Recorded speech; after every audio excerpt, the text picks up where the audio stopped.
Bem-vindos a Inteligências Lúdicas. Meu nome é Rodrigo Manique, estamos aqui com meus brothers Eduardo Felipe e Lepe.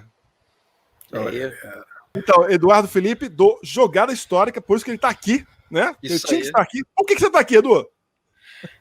Pode falar já? Pode, né? As pessoas estão assistindo porque viram aí no YouTube, ali embaixo, né? Coisa, né? Cara, simplesmente a gente vai conversar aqui com uma das pessoas que foi responsável aí com os seus jogos pelo nascimento do Jogada Histórica. Um dos seus jogos. Exatamente. So we have here a special guest, a very special guest, an incredible designer, Mr. Martin Wallace. Welcome. Thank you for being here with us. That's okay. Hello to everybody. Glad to be here. Mr. Martin Wallace, you developed lots and lots of games. How many of them have you made? I've lost track. A lot. I think it's over 100. Oh my goodness. Yeah, you could go on to BGG and count them, but yeah, it's a lot. It's not as many as Reiner Knizia, but it's still quite a few. So yeah, definitely over 100. Holy. And do you remember your early gaming experience? You mean in terms of design or just playing games? I mean, as a player. I mean, as like a lot of gamers, as a young child, I think my first games are things like Monopoly, which I really enjoyed.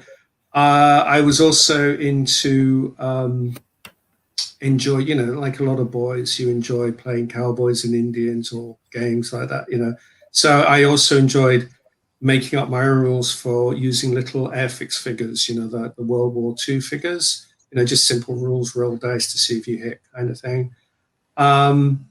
Then when I was at secondary school, so this was about when I was about 14, I think, one of the teachers there had a games club, which is more focused on miniature wargaming. But at that point, I also started to get into wargaming, board wargaming, and this is back in the 1970s. So generally, the games available there were from a company called SPI, which some of you may remember if you're of a certain age. So I used to order. There were no shops that sold these games, so you had to order them mail order. So I think the first proper game I brought was a game called Star Force. And as I said, I think I was 14 at the time. And I don't know if you know Star Force. It's a frighteningly complicated game. It's a space game where you have to do where you have 3 dimensions and where you have to do trigonometry to figure out the distance you travel. So I think it is pretty much unplayable. It was so complex, but it did help me with my math. So that was good. And then when I went to college, what we call sixth form, a friend of mine had discovered Dungeons and Dragons. So there was a group of us, and we started playing D&D, as well as, again, board games, some figure games. So we played Avalon Hill stuff. I think I started playing Squad Leader. I discovered that was in about 17 or 18. So yeah, so definitely the focus was more on war games, because there were really no Euro games at that point. That didn't come until later in the 90s. So yeah, those were my early experiences. Wow, lots of experience. And when did you start working as a board game designer? That was later. That was around about when I was 30. I kind of dropped out of gaming for a while because I was in a relationship. I was doing my degree and started a family. But then for some reason, for reasons I've never been able to identify, this idea popped into my head that I thought I'd like to be a game designer. And I'd never thought about that before. I'd never thought about that when I was first gaming. It was never something that occurred to me, and it was never something that I'd really done earlier. But then it just like I don't know, a light bulb moment. It's like, yeah, I want to become a game designer. And then I just went at it with very little knowledge or experience of how to go about it. I think probably the first 5 or 6 games I designed were just awful. And then eventually I managed to design something that actually worked, which was quite an amazing feeling. You know, you actually create a game that people actually want to play again, which was ended up as Lords of Creation, which I self-published in 1993, and then went to Essen for the first time at the Spiel in 1994. And then things, just took off from there. Wow. And what was your professional experience prior to being a game designer? What? I spent some time, I was working in Games Workshop when they first opened up their shop in Manchester. So I started as a Saturday job while I was still at college. And then I dropped out to the degree I was doing then because I didn't enjoy it. And then I went to work in they opened a new shop in Manchester, and I went to work for them for a while, just as a sales assistant. But that was a great education, because back then Games Workshop stocked everything. They're not the Games Workshop of today where it's just Warhammer 40K. So they would sell Monopoly, they'd sell Scrabble, but they'd also sell role-playing systems, so D&D, Tunnels and Trolls, RuneQuest. They also did a lot of war games, American games. And so it was a really good education for me to be able to spend my days when it was quiet, just kind of looking at these different games and looking at the rules. We would play different games. I remember the manager, we ended up sharing a flat together. So we just played so many games. We just go back to the flat and play all these different games. And that was, for me, a really good grounding in the background of games. I think, and it's interesting when I come across people who are kind of new to gaming, or they're thinking, they're aspiring game designers, and very often they lack this background knowledge of those games that have already been done. So I've got a reasonable knowledge because of that, of what's been done, what's not been done, kind of thing. So spent some time in Games Workshop. I went back to college to do a different degree, so I did history, hence the interest in games with a historical theme. So I did that. When I qualified, I then trained as a teacher, which brought the money in, but I never really enjoyed teaching. So I was still, very difficult to make money as a full-time as a game designer. So I wasn't making any money as a game designer. So the teaching was what allowed me to, pay the bills until about 2008, when I set up Tree Frog, and I managed to convert to full-time game design. And what was the first game you designed? The first one. The first one I published, or first that I designed? Yes. Could be. Could be. I don't even remember. I remember there were games that I did before Lords of Creation. Lords of Creation was the first game I designed that was published. And there were odd games. There was games about, I think when I started, I was trying to do war games. So I designed games on particular battles, and some of this stuff was really quite odd. And I should go back and see if I could. The problem is I've lost all the files. It's like I did an American Civil War system that had a choose-your-own-adventure element. So the idea was that you were fighting a battle, but you didn't know which battle it was until the battle developed. Because the problem with war games is when you're playing Gettysburg, you know exactly what's going to happen. Yes. It's going to potentially last over 3 days. There's going to be Union reinforcements. But for the people on the ground when it actually happened, when that battle started, they had no idea that that was going to be the battle that it ended up being. I mean, it only occurred because the armies clashed by accident while I think one side was looking to loot a shoe factory or something like that. So that was an odd one. I did stupid games. I think one was, about trying to smuggle goods around in space, stuff like that. But they just didn't quite work. So, but to learn to be a game designer, you have to practice. So that was my practice. Yes, just keep practicing, keep trying. Doesn't work, bin it, start something new, and keep going until you get a handle on it. And what can you tell us about your creative process? Where does it start? From the theme or from the mechanic? It nearly always starts with the theme.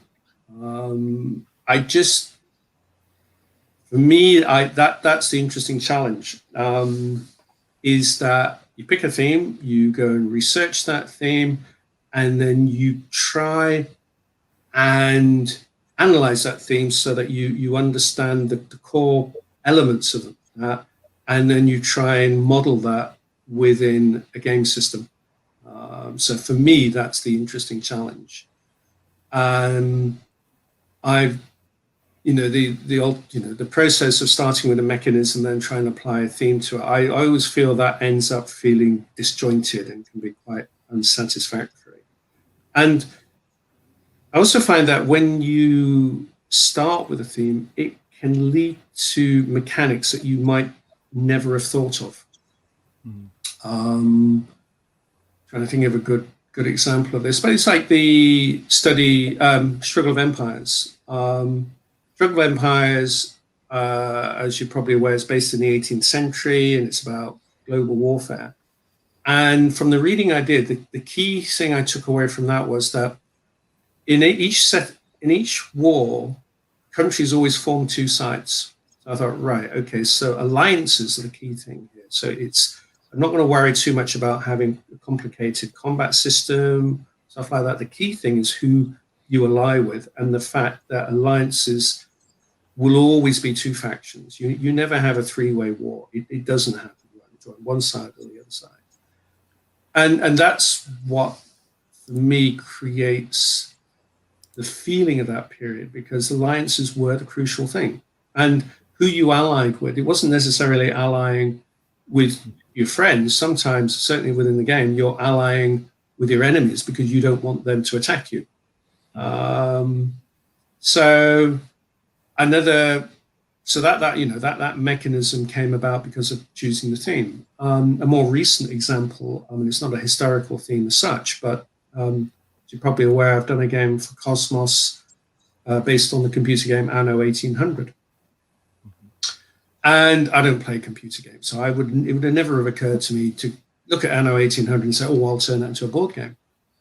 And if you're familiar with Anno 1800, it's got so many resources in it. It's just an unbelievable range of resources. And as a board gamer, I'm thinking, this is horrendous. This is terrible, because normally in my board games, I keep the range of resources to a minimum. Otherwise, it just creates confusion, and it just leads to unnecessary complexity. So I really struggled at first thinking, how can I cope with these resources? Now, I mean, it's like, well, I can cut down the number, but the whole game itself is about the fact that there are all these different resources. So that led to that light bulb moment where I thought, well, okay, I don't have to have counters representing all of these different resources. All I have to do is have the industry that produces them. And then whenever you want that resource, you just put a worker of the right color on it. And then it's like, wow, yeah, that works really well, because it keeps things relatively clean. You don't have to have, what happens is it's your workers who are actually your resources, and, it's what you put them to work to do that determines what you get. As I say, I would have never have come up with that system without being forced into a position of having to adapt the computer game to a board game. Yep. Your games, you blend very well your games with the theme. in some games as such as Age of Steam, Brass, Lancashire, Torpedo, Automobile, among many others, right? How was to develop those games? Because you see the game, you feel the game, and you feel the theme in those games. Yes. You really feel Yes. everything that you are playing on. I mean, Brass, the initial idea for Brass came fairly quickly because it's the idea that in an economy, resources are connected. And you used to do this thing in geography at school where it's like, work out the best place to put an iron foundry, work out the best place to build a coal mine and stuff like that. So I already had those elements in my head, and that was a case of, can I build this thing so those things interact on a map?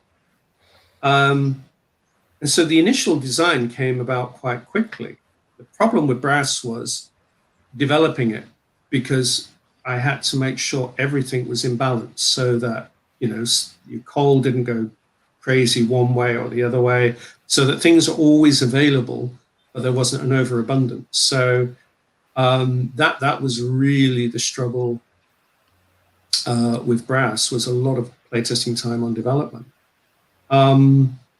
Automobile, I mean, that came about just because I went through a period, it didn't start with a car thing, but a lot of my ideas, a lot of my inspiration, I get from wandering around secondhand bookshops and just seeing what books are in. I don't always know what I'm looking for, but sometimes I pick up a book and go, oh, that could be a good game.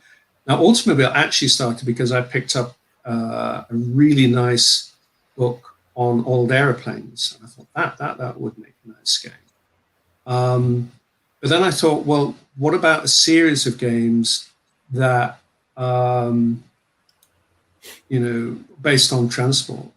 So I also picked up some books. I came across, again, a really nice book on motor cars, old motor cars. I thought, well, let's try starting with cars to begin with. Now, the interesting thing there was, though, that my initial research was with these books that were just basically books with pretty pictures of cars in. And that didn't give me the information I needed. It's like, okay, so I've got all these different pretty pictures, but I've got no idea how the car industry works. So the key thing there with doing research was to read up on individuals such as Ford and Chrysler and these various people who pretty much built the car industry in America. And it was reading their histories, their biographies, that gave me an insight into how the car industry works. And that gave me the idea of, you're always trying to produce the latest model, hence you have this track that you move around, that older factories become less efficient. And it also allowed me to identify those key personalities so that you could choose them to help your strategy. Where the track idea came from, I don't know, because when you look at Automobile, it's incredibly limited. You have 12 actions, and some of them you have to do, but it all kind of works, and I'm not quite sure why.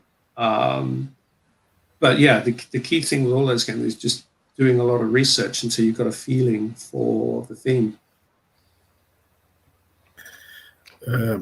You're also well known by your railroad games. Yes. And I think you must be the father of the idea, and then lots of games spawn from the original idea. What about grown men and railroads? We interviewed Glenn Drover, and I asked him this: why you think this theme is so appealing to us? Well, I was never really into railway games. I mean, I think to be honest, I mean the key designer in the history of railway games there's two. There'd have to be Francis Tresham, who did 18XX, and then David Watts, who did Railway Rivals. But I was never really interested in railway games until an American gentleman I met, John Borer, who asked me to design a rail game. And when I was looking at people playing 18xx and things like that, I thought they don't look terribly interesting. They don't look fun. They don't look nice. And they seem to take a long time. So what I was trying to do was produce a rail game that you could play in a shorter period of time. And the first one was Ferrocarriles Pampas, which is all right, but not great. And then I had my idea for Lancashire Railways, which contained the core idea for Age of Steam. So that was where you basically move things to a location of the same color. By that point, I'd never played 18xx. So at one convention, I sat down and played a game of 18xx, and I really liked the tile building. I thought that was great. But there was so much other stuff that I didn't enjoy. It's like the fact that at the end of every turn, you have to recalculate the value of your network. And that just seemed like, wasting your time. So basically what I did is I took the tile laying concept from 18xx and applied the cube movement system from Lancashire Railways. And that's when you end up with Age of Steam. So again, it pretty much, my model has always been to try and combine the elegance of kind of the Euro game, the German style game, with the theme of an Ameritrash game. And that's with everything I do, that's always the aim. But yeah, it was just kind of an accident that I got into railway games. Now, when you say what's appealing about them, they're about expansion. They're about building. They're about creating a network. And I think there's just something that is very satisfying about building stuff up. And you're dealing with a map situation, so you have to be able to read a map. You have to see where the choke points are. Where's the difficult terrain? Where's the best direction to go for your market? So it's a very satisfying visual problem. I always think this is something that some game designers miss, is that maps can add an awful lot to a game. Terrain can add an awful lot to a game. But some designers seem to shy away from that. But I love, as a war gamer, I think maps are just an incredible, powerful way of adding an extra dimension to a game.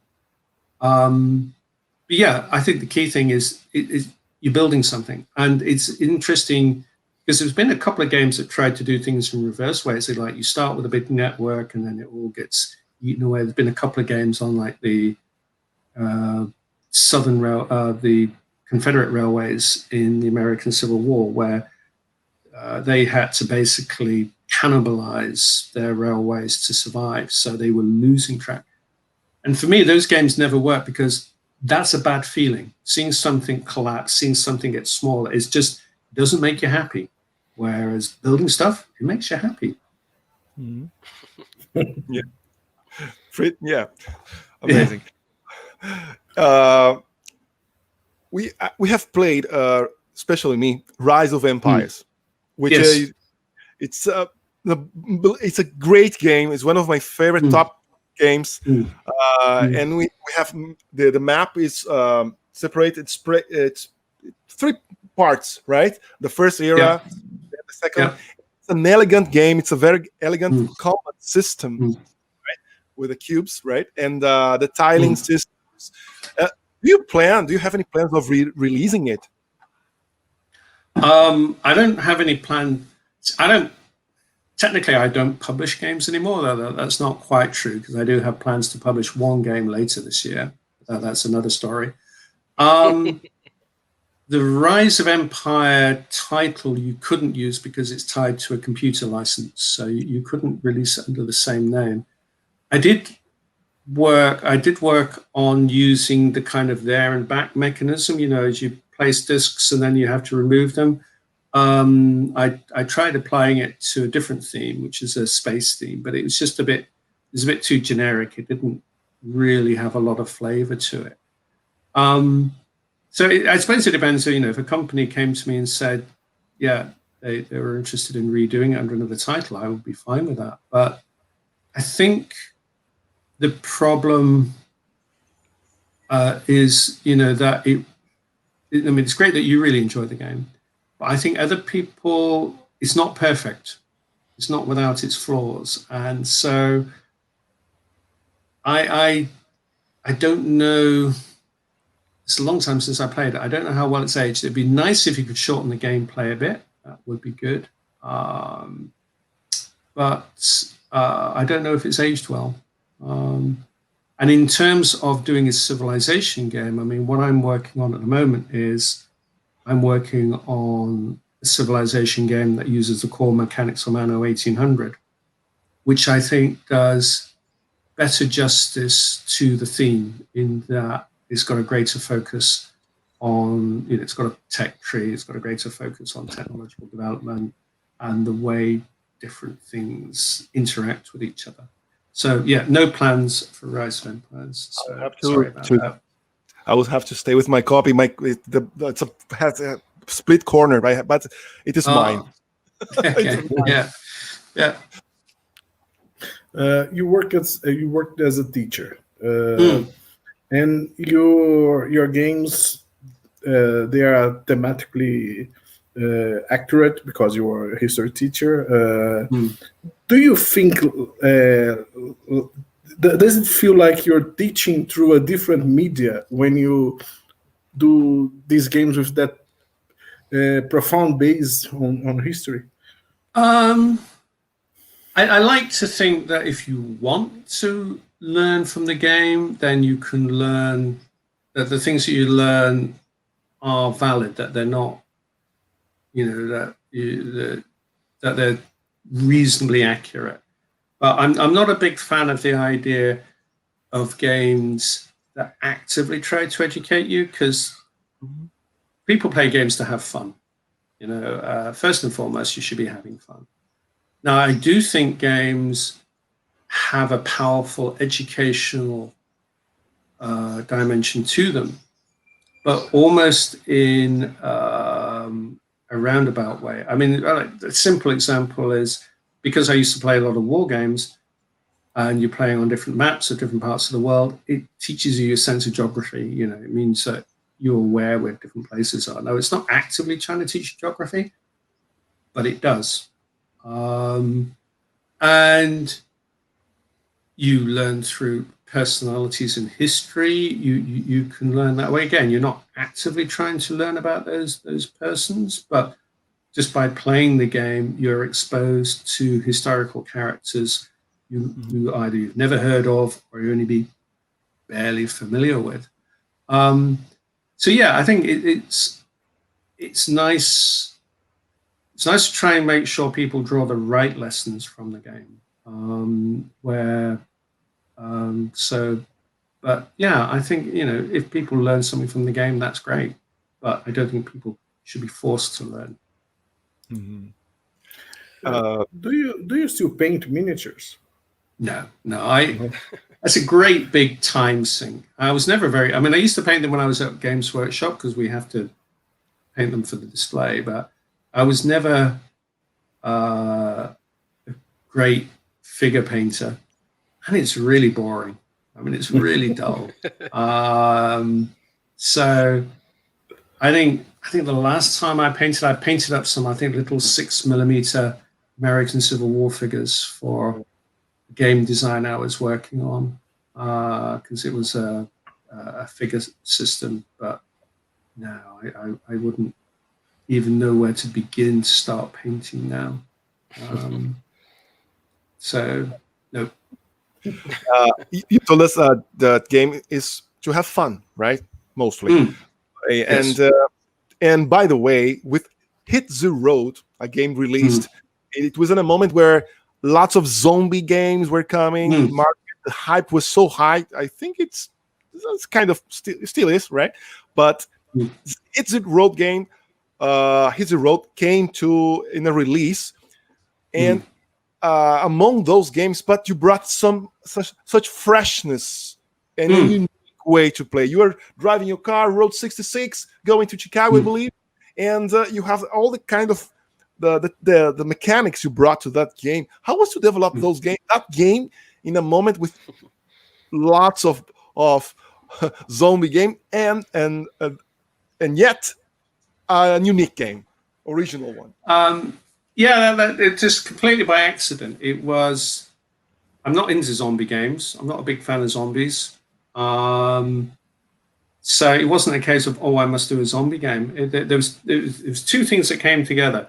There was this is when I was living in New Zealand, and there was a game designer friend of mine, and he was trying to create a kind of fantasy dungeon exploration game where there was a connection between events. Because a lot of these dungeon crawl games, it's just you go in a room, you find something at random, and none of the rooms are connected to each other. So there are no consequences, direct consequences to what happens to you in one room, having a consequence to what happens in another room.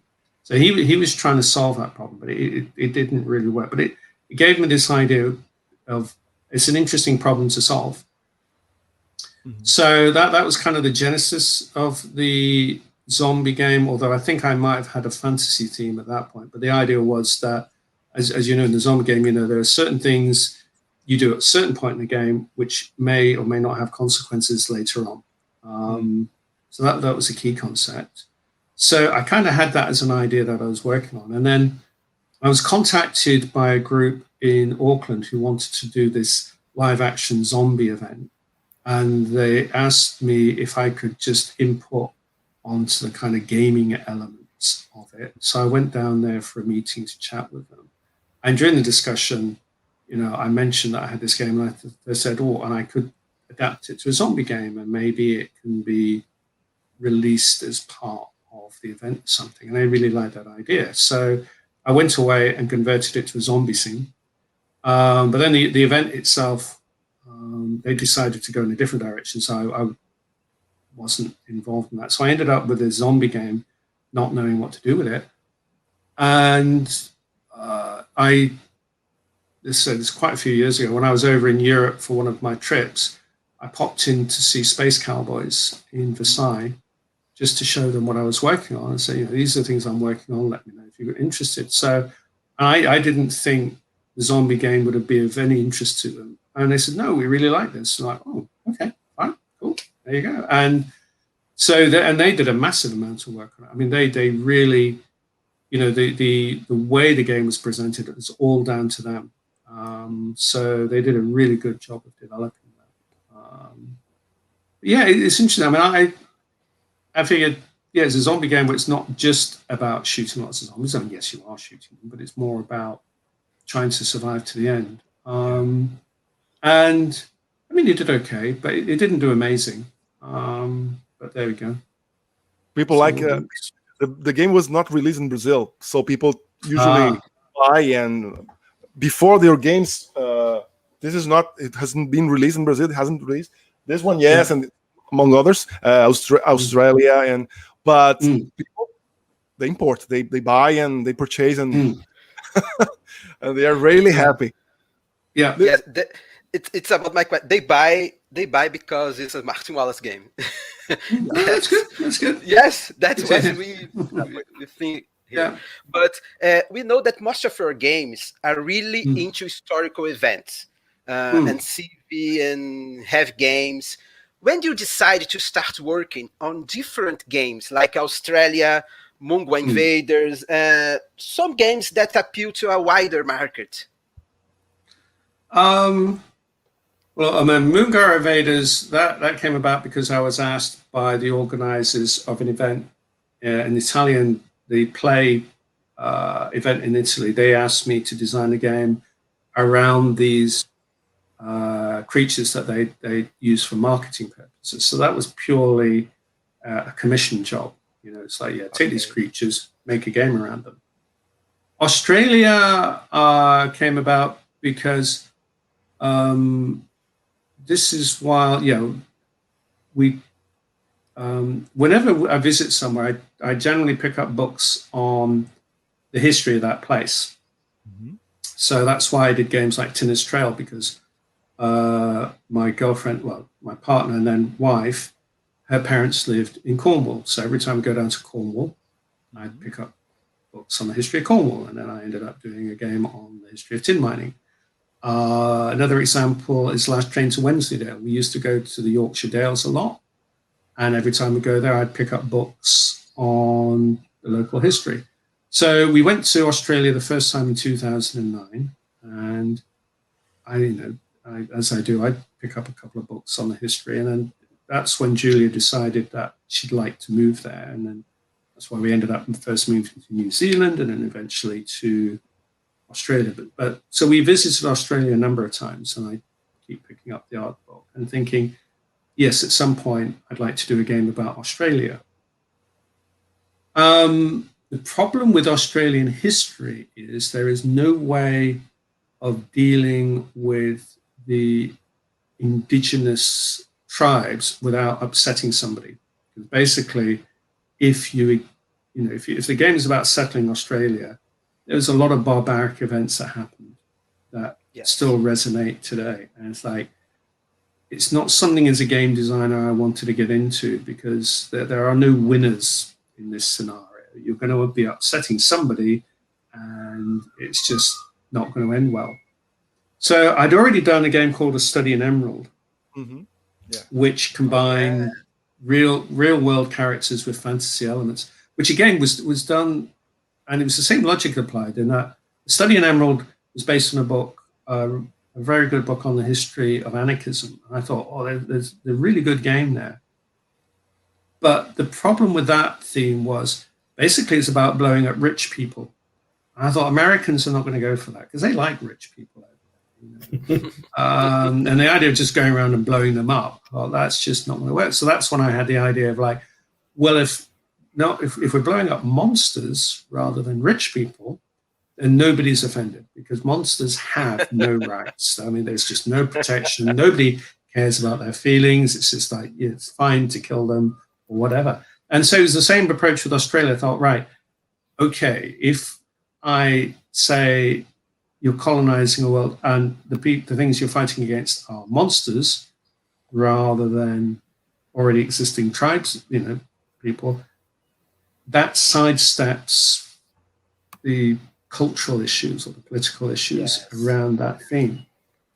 And just by a little bit of creative kind of crowbarring, I managed to join the Australia game onto A Study in Emerald as a sequel, even though mechanically there are no connections at all. It's just simply a thematic justification for the existence of the Australia game.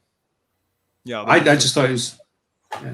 So I just thought it was really cool. I think it must be the only Euro game that's got armored rail trains in. I can't think of any other game. Not a Euro game. I mean, yeah, Russian Civil War, you get armored trains, but not in a Euro game. But anyway. Very cool. Yeah. So that game, we're run. Oh my God, we're gonna awake that monster maybe, and it's a very nice game. People really have fun playing it. Edu, you have a question from one of our viewers. Edu. Yes. Yes. Before I did that question, because the question is about this game. I love the thematic use of beer in Brass Birmingham. Yes. In Brass Birmingham. Yeah. It's a very clever to use the pollution of the industrial era in the England. I love it. And the question is about if you intend to make more maps for the Brass system. We have Lancashire, Birmingham. Do you intend to? I don't have any intentions at all. But having said that, I'm not sure to what degree it's public knowledge, but I've signed an agreement with Roxley so that they can develop the system with different maps, and I think they may be actively doing that at the moment. They've just not made a public announcement. So unless something really weird happens, there will be new games using the Brass system in the future, but they will be actively developed by Roxley, not myself, which is great because I get paid for doing nothing, and I love that. Yeah, just give me the money. You do all the work, just give me a percentage. So But yeah, if you wanted to find out more information, you'd need to go and talk to Roxley. And we love it. More brass, better. Yeah, My favorite. I mean, game. it's surprising. It's surprising. I mean, when I first designed it, I thought, yeah, it's okay. I didn't think it was anything amazing, and it just completely surprised me when it ended up being so highly rated. And then when Roxley took it on and did the new version, it's like, whoa. I mean, when you think about it, it's a game about the Industrial Revolution in, England, and it's a very, very niche theme. It's not, it shouldn't be a theme that has this great appeal, but apparently it does. Although I think, as I say, Roxy did a great job on the artwork, they did a great job of marketing. So, the success of the new version is totally down to those guys saying that they just did an amazing job. If you could choose one game to be remembered for, which one would it be? Oh God! I mean, I suppose given that brass is popular, probably that one. But I always feel like Age of Steam was kind of like my first really grown-up game, the game that had legs. So, although that all ended badly in legal disputes and whatnot, so I don't know. It's difficult picking one of your babies. They all have elements they like. It's like going back to A Study in Emerald. I really like the fact that I was able to take mixed fantasy with reality, and it's something which is an idea that stuck with me. And I've got other projects that are going to use that kind of same idea of taking a historical period and adding a fantastical element to it, simply because it just makes it more interesting, certainly to a wider audience. But I suppose it wouldn't be bad being remembered for brass. And I want to know what game designer is your favorite, and what is your favorite game? I like, I kind of like, if I'm playing a game, I like Terra Mystica and Gaia Project, because they're low luck. I love it. Games. I think of game designers that I respect, I think Francis Tresham has had an amazing impact on the hobby. The fact that he started two genres, of the rail game and the civilization game, and his approach to mechanics. Nobody else uses his approach to mechanics. It's a very interesting approach. His design approach. So that's actually been a big influence on me. Of present game designers, let's see, difficult one, that one, difficult one, because I don't play a massive number of commercial games because a lot of my time I'm spent playtesting. Okay. Okay. I mean, I admire, the simplicity of Rainer Knizia's games. I mean, I don't always enjoy his games, but some of his games, they're just so simple and elegant, and you've got no choice but to admire that. And there's certainly small, some of his games that are favorites of mine.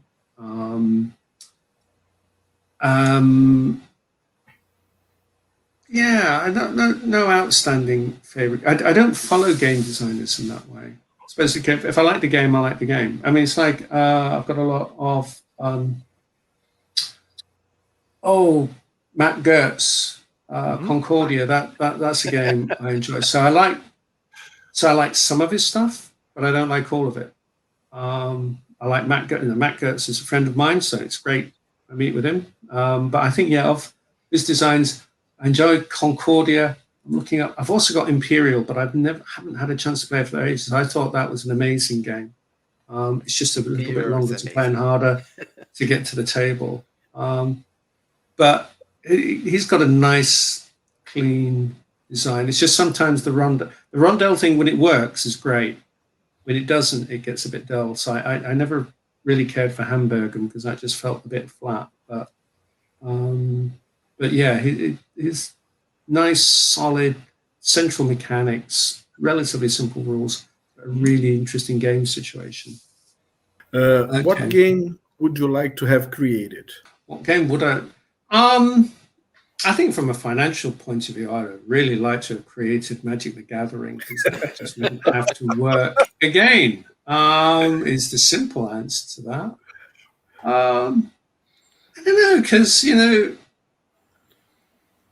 a game designer designs what they are capable of producing. So, I would have liked to have, say, done 18xx, but as a designer, that's not something I could have ever done. That required a different mindset. So, I don't really think in those terms of what other game would I like to have designed. It's like, no, I design what I design. Other game designers design what they design. I'm lucky enough that some of my designs sell well enough that I don't have to, that I can make a living. That I can. For that I'm very grateful. So, no, it's not something I would ever think of. I mean, there's certainly, and this is to take the question a different angle. Mm-hmm. There are games that I've designed that will probably never get published, which is frustrating. But basically, they're because they're based on intellectual property that I just can't get hold of. So, for instance, I've got a really good Harry Potter game. It's amazing. It's kind of like A Study in Emerald, where it's all about secret identities, and it works really well. But for the life of me, I just can't get the IP. And so it's just sitting there, gathering dust. Years ago, I did a game on the Silmarillion, which you may or may not be familiar with. It's basically the book that comes before the Lord of the Rings. And Silmarillion. When you read the book, you think there is no way you can turn this into a game because it's just all over the place. It's so sprawling. But I did actually manage to make a game out of the Silmarillion. But again, back then and even now, you can't get the IP. It's because it's a different... the original Lord of the Rings IP, Tolkien sold many, many years ago, but the IP for the Silmarillion belongs to his son, who recently passed away. So that may change the situation. So it's a case of there are games that I'd like to do, but I can't do. Well, the games that I've done, which I can't publish because I can't get the IP. Which is a different, to a slightly connected question. But who knows the future? What future has for you, right? Yeah, I mean, I've got some ideas. I mean, at some point, if I had some disposable cash, I would actually pay somebody to do the artwork for the Harry Potter game, and I would make it a print and play, because I don't think you can be sued for that. I think as long as you're not making money from it, if you're not selling it, it's a bit like fan fiction. If somebody writes a piece of fiction and they use characters from another book, like Harry Potter or Star Trek or something like that, I think that's legally allowable as long as you don't charge for it. But I don't know. So part of me thinks, yeah, it'd be great just to dump this game on a print and play file. So those people who are interested, yeah, they can play the game. I don't make a penny. But anyway, that doesn't matter. The game is out there. What games are you currently working on? Do you have any plans for the future? Oh yeah, at the moment, I about 5 minutes before, I'm feverishly working on a game called Welsh Dragon, which is kind of a follow-up to Tinner's Trail. First version was terrible, so now I'm working on the second version. So I showed that I've even been making little castles and got all my wooden bits here by the side of me, and I've just been working on that. So I'm working on that. I've been working on an expansion for Anno 1800. We were actually playtesting last night. That's almost done. So I don't know if you played Anno 1800 yet, but so I'm working on an expansion for that. Again, I don't know if that's public knowledge, but that will be, I think, for next year. What else am I working on? I'm working on a single deck. This is something that I'm just not known for, but I'm actually working on a kind of simple dungeon crawl adventure game that just uses a single deck. You can only play it once. I'm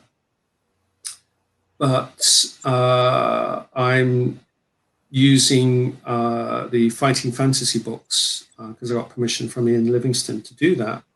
Ian Livingstone's the person who started Games Workshop. Hence why I was useful working for Games Workshop those many years ago, because that meant I had a connection with Ian Livingstone. Mm-hmm. And so that's the idea of a dungeon crawl game that you can play with your family, because it's really easy to play. You can play it straight out of the box. It's just really simple, but a lot of fun. Looking down here, I've got my Civilization game that's kind of just in slow development at the moment.